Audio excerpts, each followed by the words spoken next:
猎物，却是没能杀人的寒风。老师，对不住了，这次也连累您了。Selamat datang di animasi Donghua Spoiler. Om dan Tante, jangan lupa seruput kopinya, kencangkan sabuk pengaman, mari kita mulai. Pada awal episode diceritakan bahwa Shoyan berjalan-jalan di kota Pentian. Ia membeli berbagai makanan hingga menaiki perahu. Tak lama kemudian, ia meninggalkan bintang Pentian bersama sang ratu. Tepat di perjalanan, Shoyan adu mekanik dengan ratu. Setelah beberapa bulan, akhirnya mereka sampai di hutan keabadian. Dan scene pun berganti. Semua orang di dunia Xuanyin sudah tahu bahwa ada keberuntungan besar di hutan keabadian. Begitu banyak orang yang akan menjelajah ke dalamnya. Orang-orang ini tidak di ranah dewa, tetapi lebih banyak orang yang sudah mencapai keabadian. Ucap sang ratu. Keabadian yang jatuh ke dalamnya meningkat seiring waktu, dan tidak sedikit keabadian yang dilenyapkan oleh aturan itu. Keabadian yang dilenyapkan ini menghasilkan kehendak baru, dan dengan demikianlah terbentuk aturan yang baru. Arti dari penyebaran berita ini adalah untuk membiarkan orang-orang itu datang ke air yang berlumpur, sehingga kita dapat mengetahui beberapa aturan baru yang belum kita ketahui sebelumnya. Ucap sang ratu. Apakah kamu masih mengingat aturannya? Tanya sang ratu sambil memandang Shoyan. Shoyan pun melihat sekeliling dan kemudian menganggukkan kepalanya pada sang ratu. Baiklah, ayo kita pergi. Ucap sang ratu. Setelah selesai berbicara, kelinci bingin membawa mereka berdua ke dalam kehampaan. Lalu, setelah Shoyan dan yang lainnya masuk, ternyata ada dua sosok bayangan yang mengikut mereka dari belakang. Apakah yang harus dilakukan sekarang? Apakah kita akan mengikuti mereka atau tidak? Tanya seseorang yang berada di belakang. Tampaknya setelah menunggu dalam waktu yang lama, kedua bayangan itu tiba-tiba saling memandang dan alis mereka berkerut. Aku hampir mati di dalamnya. Terakhir kali, kita jelas tidak siap untuk apapun. Jika kita memasukinya, kita pasti akan mati. Ucap Yuking sambil menggelengkan kepalanya. Apakah kita hanya akan menunggu di sini sambil mereka keluar? Tanya Taiking. Hanya dengan cara ini, aku akan sangat berhati-hati setelah masuk. Tetapi, aku jelas masih harus menyentuh aturan. Dan aturan ini benar-benar tidak terbayangkan. Ucap Yuking. Dulu, ketika aku bertemu seseorang yang sangat ceroboh, aku memarahinya dengan santai. Dan aku pun akhirnya menyentuh aturan. Tapi, segala sesuatu di hutan keabadian akan menjadi musuhmu dalam sekejap. Untungnya, aku beruntung untuk bisa melarikan diri dengan selamat. Jika tidak, aku akan menjadi nutrisi di dalamnya. Ucap Yuking dengan perlahan. Hah? Apakah kamu tidak bisa memarahi orang? Itu tidak baik. Jika begitu, kamu tidak boleh pergi. Ucap Taiking sambil menggelengkan kepalanya lagi dan lagi. Namun tepat ketika keduanya masih tampak ragu, seberkas cahaya tiba-tiba datang. Dan kedua orang itu pun terkejut sampai menangkapnya lagi. Tunggu dulu, bukankah ini dari Tuan Istana? Ucap Yuking yang keheranan. Akan tetapi, ketika mereka melihat ke kiri dan ke kanan, mereka tidak menemukan sosok lain. Mereka juga tidak menemukan sosok Jusi. Ternyata giok ini adalah aturan yang diketahui dari wilayah hutan keabadian. Kemudian, kedua sosok itu pun saling memandang lagi. Dan sepertinya tidak mungkin memiliki alasan untuk tidak memasuki hutan keabadian ini. Ketika kedua orang itu sedang membacakan peraturan, ada sesosok yang tengah memperhatikan keduanya. Akan tetapi, pandangannya hanya terlihat sesaat, dan sosoknya menjauh ketika kedua orang itu masih belum berpindah ke dalam hutan keabadian. Aku ingin melihat apa tujuanmu untuk datang ke tempat ini, gumam sosok itu. Orang ini terlalu berhati-hati, dan aku mungkin harus menggunakan metode lain untuk mendekatinya. Jika ada kesempatan, yang terbaik adalah membunuhnya di dalam hutan keabadian ini. Ucap Yonghe dengan pandangan yang suram. Di sisi lain, pada saat ini di udara, kelinci bingung tengah membawa Shoyan dan sang ratu. Sementara itu, sosok Xiaoyan mengambil napas dalam-dalam dan menghirup udara dingin yang panjang. Lalu, pupil matanya tiba-tiba menyusut. Kemudian ia perlahan berkata, sudah berapa banyak kaisar keabadian yang mati di tempat ini, sampai-sampai menciptakan ruang yang begitu mengerikan, ucap Xiaoyan. Dunia Xuanyin telah mengalami perang pemusnahan dunia, dan sebagian besar dunia Xuanyin hampir jatuh ke dalam keabadian, ucap sang ratu sambil melihat sekitar. Oh, ternyata kebanyakan dari mereka adalah kaisar keabadian. Tidak heran bahwa akan menjadi sangat mengerikan, ucap Xiaoyan. Kemudian, mata Xiaoyan sedikit menyipit ketika mendengar raungan binatang yang bergema di hutan. Dari kejauhan, Xiaoyan dapat melihat bahwa ada kera raksasa sepanjang ratusan meter dan ditutupi bulu merah dan memancarkan energi yang sangat kuat. Namun tingkat binatang dalam level seperti ini dapat ditemukan secara acak dan mereka dapat dilihat hampir di mana-mana. Aku tiba-tiba memiliki ide yang cukup untuk menaikkan semangat bertarung, ucap Xiaoyan sambil melihat sekitar dan bahkan jantungnya mulai bergetar. Jika aku dapat membawa sumber daya yang agung ini kembali ke dunia sensi, dukungan sumber daya seperti itu akan bisa membuat lebih banyak kultivator kaisar keabadian, gumam Xiaoyan. Kamu sungguh berani berpikir seperti itu, tetapi aku ingin melihat bagaimana kamu mengambilnya. Meskipun jika kamu mengambil hutan keabadian ini, kekuatan dunia Xuanyin memang akan benar-benar menurun. Tetapi aku masih penasaran, apakah kamu benar-benar bisa mengambilnya? Ayo pergi, ucap sang ratu dengan perlahan. Segera, sosok Xiaoyan pun tersenyum masam. Apa yang dikatakannya jelas hanyalah lelucon. Jika itu adalah makhluk hidup, mungkin aku masih memiliki jalan. Tapi, aku tidak memiliki kemampuan luar biasa untuk mengambil ruang, ucap Xiaoyan sambil menggelengkan kepalanya. Jangan mengatakannya. Hutan keabadian ini tidak ada di luar angkasa. Seperti yang kamu katakan, itu adalah makhluk hidup. Tetapi, makhluk hidup yang sangat besar. Bahkan, untuk keberadaan semacam ini, banyak orang yang menyebutnya dengan nama iblis besar, ucap sang ratu yang tiba-tiba memandang Xiaoyan dengan ekspresi serius. Apa? Benarkah ini adalah makhluk hidup? Bagaimana ini mungkin? Ucap Xiaoyan kembali menggelengkan kepalanya. Jika kamu memiliki cukup kesempatan, kamu mungkin bisa berbicara dengannya, ucap sang ratu. Detik berikutnya, Xiaoyan pun merenungkan selama beberapa saat dan melihat sekitar. Ayo pergi, mari kita cari sisa-sisa milik Dewa Iblis terlebih dahulu, ucap Xiaoyan, dan sang ratu pun menepuk kelinci Bingyun. Segera, Xiaoyan memilih untuk duduk dan membuka aura di tubuhnya untuk menyerap lautan energi murni dari hutan keabadian.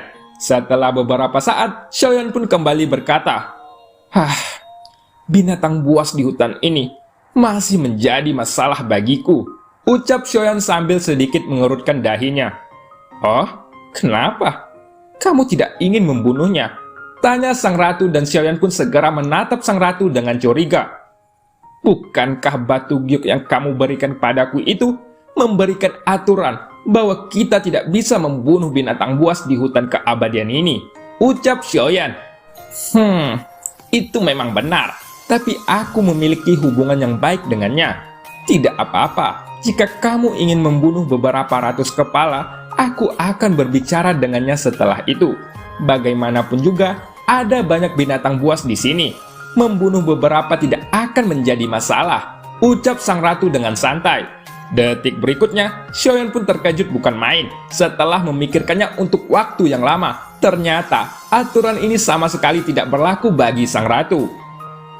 Jika itu masalahnya, kenapa kamu mengundang orang-orang ini untuk menguji aturan? Tanya Xiaoyan yang menjadi kebingungan. Aku khawatir itu terlalu membosankan.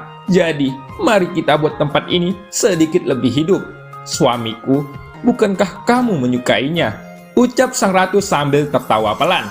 Kemudian Xiaoyan pun tersenyum pahit setelah mendengar ini, dan dia berpikir bahwa tertarik oleh sang ratu mungkin adalah nasib terburuknya. Baguslah jika memang kamu senang, ucap Xiaoyan sambil menggelengkan kepalanya. Sementara Xiaoyan sedang berkultivasi, suara pertempuran sengit terdengar tidak jauh dari lokasinya. Dan ketika Xiaoyan melirik ke sumber suara itu, dia melihat bahwa ada lusinan nyamuk dan binatang buas yang tengah mengepung beberapa orang. Setelah itu, Xiaoyan mengerutkan keningnya. Meskipun dia tahu bahwa ada banyak binatang yang sangat kuat di antara mereka, dia tidak pernah membayangkan bahwa pohon-pohon raksasa yang menjulang tinggi ini juga agresif. Apakah mereka baru saja menyentuh aturan? Tanya Xiaoyan dengan perlahan. Itu benar. Lihatlah, masih ada binatang buas yang datang. Hanya ketika mereka menyentuh aturan, mereka akan diserang dalam kelompok. Yang terkuat dari orang-orang ini adalah langkah pertama Kaisar Keabadian. Tapi, dengan kekuatan seperti itu, mereka benar-benar berani menerobos masuk. Di antara mereka, kematiannya mungkin sedikit menyedihkan. Ucap sang ratu sambil memandang ke arah yang sama dengan diperhatikan Xiaoyan. Pada saat ini beberapa orang yang diserang oleh kawanan binatang buas sudah dikalahkan dengan mudah. Mereka mati dengan sangat menyedihkan. Fisik mereka dihancurkan oleh binatang kera dan jiwanya disedot oleh nyamuk raksasa. Kau lihat, bukankah itu menakutkan? Mereka semua bisa dimusnahkan dalam sekejap mata. Tapi, kamu jangan khawatir suamiku. Selama aku ada di sisimu, aku akan memblokir aturan ini untukmu, ucap sang ratu sambil tersenyum. Oh, terima kasih Yuan ucap Xiaoyan sambil menangkupkan tangannya. Kamu dan aku sudah melakukan hubungan badan, jadi kita bisa dianggap sebagai suami istri seutuhnya. Selain itu, membantu suami adalah tugas penting bagi seorang istri, ucap sang ratu. Xiaoyan tertekun ketika mendengarnya. Sebelumnya, dia sudah berjanji pada istri-istrinya di dunia sensi bahwa dia tidak akan menikah istri lain selain mereka. Tetapi, sekarang dia malah mendapatkan istri baru lagi, dan bahkan ia adalah mantan istri dari dewa tertinggi. Di sisi lain, ketika melihat penampilan malu dari Xiaoyan, sang ratu segera menutup mulutnya dan tertawa. Hal ini membuat Xiaoyan merasa tidak berdaya. Sementara itu, binatang buas di ujung yang jauh telah membunuh dan memakan semua orang. Namun, bahkan ketika noda darah jatuh di pohon dan bunga, noda darah itu sepertinya diserap oleh pohon-pohon itu. Pada saat ini binatang buas sudah berserakan di sekitar Xiaoyan, dan pada saat yang sama, beberapa nyamuk raksasa terbang ke arahnya. Xiaoyan pun mengerutkan keningnya dan segera bersiap dalam posisi bertarung. Bukankah kita tidak menyentuh aturan itu? Gumam Xiaoyan sambil menggetakkan giginya. Xiaoyan melihat nyamuk dan binatang buas itu dengan tatapan waspada. Tetapi, di sisi lain, sang ratu tetap menjaga matanya dengan acuh. Selanjutnya, nyamuk dan binatang buas itu pun mendekat, lalu berlari melewati Xiaoyan dan yang lainnya. Namun mereka tidak menyerang kelompok Xiaoyan sama sekali. Melihat adegan ini, Xiaoyan pun terlihat bingung. Dan ketika melihat sikap Xiaoyan, sang ratu pun langsung tertawa.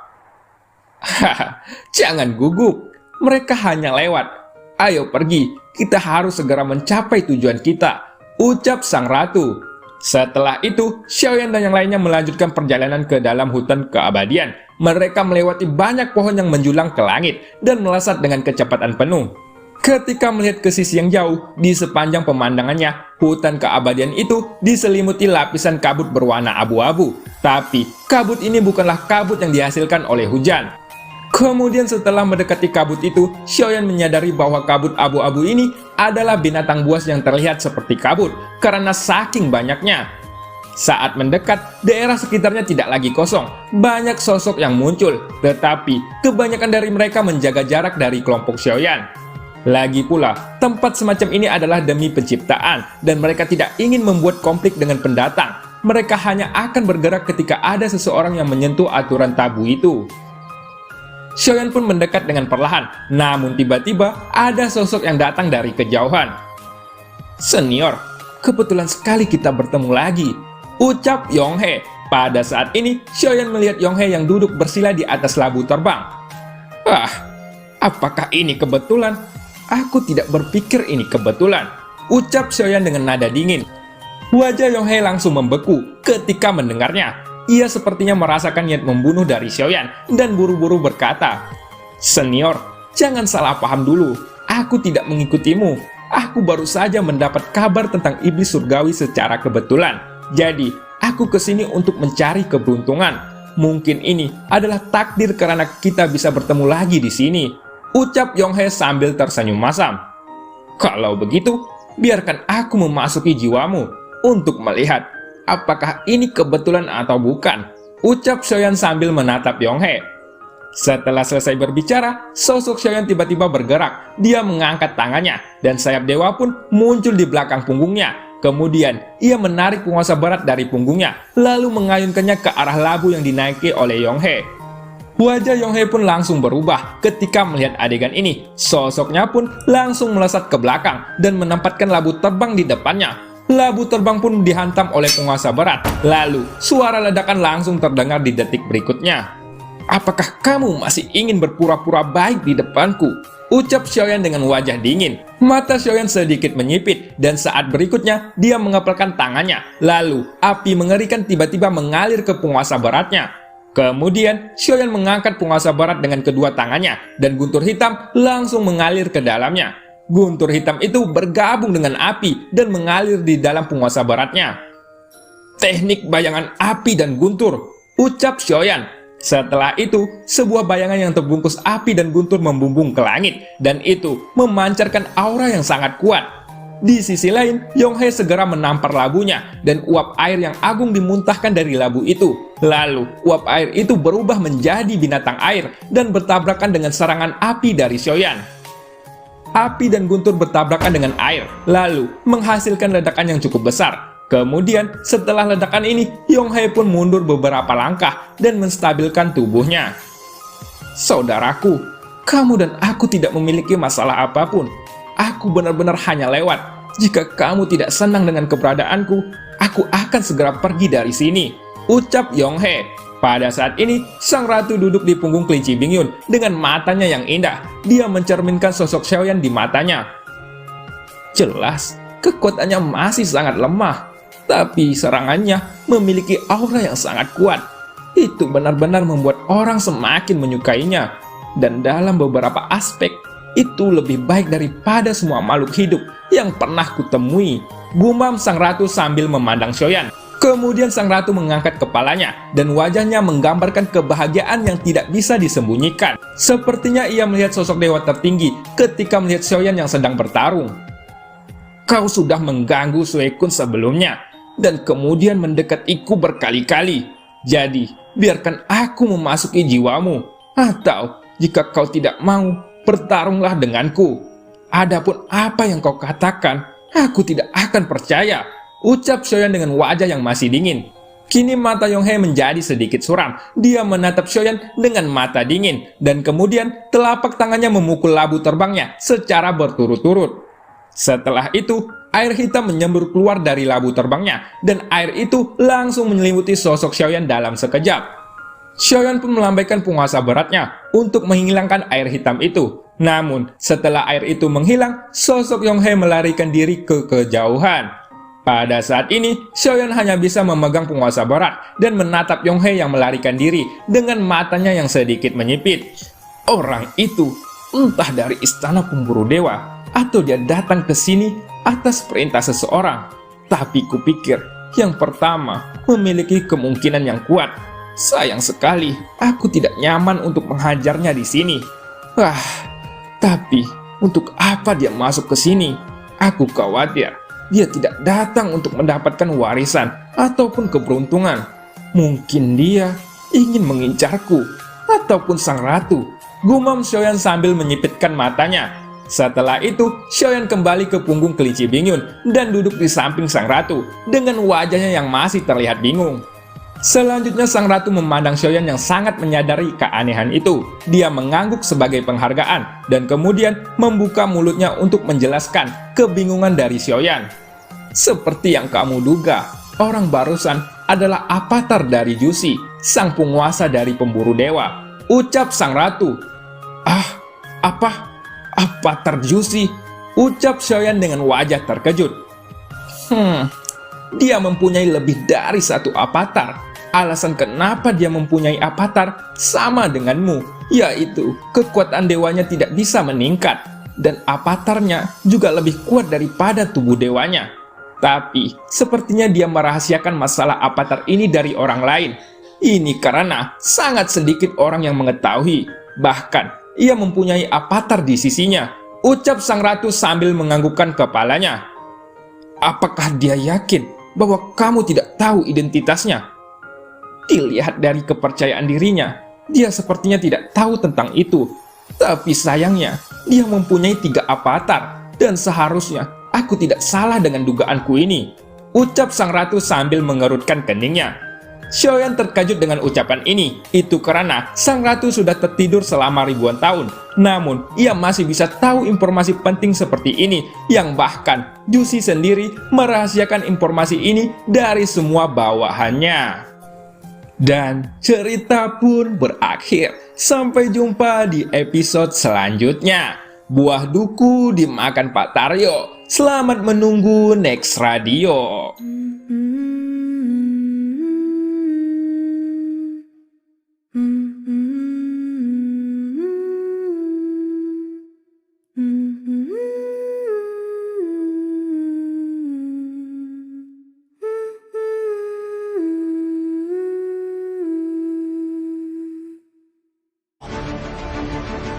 一旦被他们锁定的位置，我们俩都会性命堪忧。所有的阴阵是为了这一天，我已经等待了太久。今天若是你能够安然无恙地走下擂台，萧炎从此不再踏进迦南学院半步。他迟早会发现的。既然如此，就给他一个惊喜吧。今天我不会让你们两人彻底的闭上嘴。就算他还活着，你们之间也绝不可能。